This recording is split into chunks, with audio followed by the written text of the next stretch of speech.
आता भाजपकडून विधिमंडळाच्या पायऱ्यांवर आंदोलन करण्यात येते। अनेक भाजपचे आमदार जे आहेत ते आता विधिमंडळाच्या पायऱ्यांवर पोहोचलेले आहेत आणि प्रसाद लाड यांनी सर्वप्रथम या आंदोलनाला सुरुवात केलेली होती आणि जोपर्यंत अंबादास दानवेंचं निलंबन होत नाही तोपर्यंत मी माझं आंदोलन सुरूच ठेवणार असा पवित्रा देखील त्यांनी घेतलेला आहे। एबीपी माझाशी बोलताना त्यांनी आपली भूमिका स्पष्ट केलेली आहे।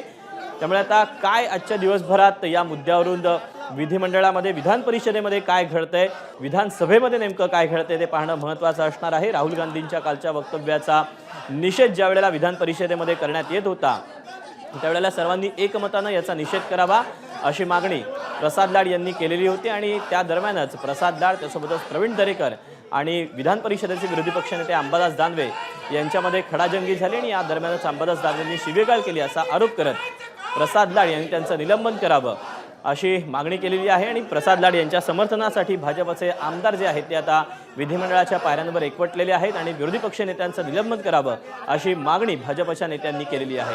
त्यासोबतच शिवीगाळ करण्याचा अधिकार विरोधी पक्ष नेत्यांना कोणी दिला असं देखील काही वेळापूर्वी मंत्री गिरीश महाजन यांनी म्हटलेलं आहे। त्यामुळे विरोधी पक्ष नेत्यांचं निलंबन हे करण्यात यावं अशी आता भाजपनं मागणी करत विधिमंडळाच्या पायऱ्यांवर आंदोलन सुरू केलेलं आहे।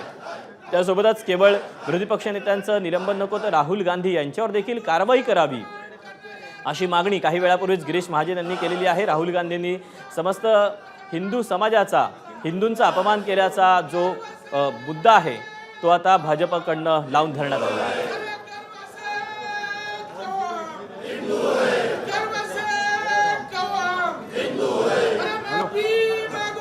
बॅटरी पाहिजे कॅमेऱ्याची।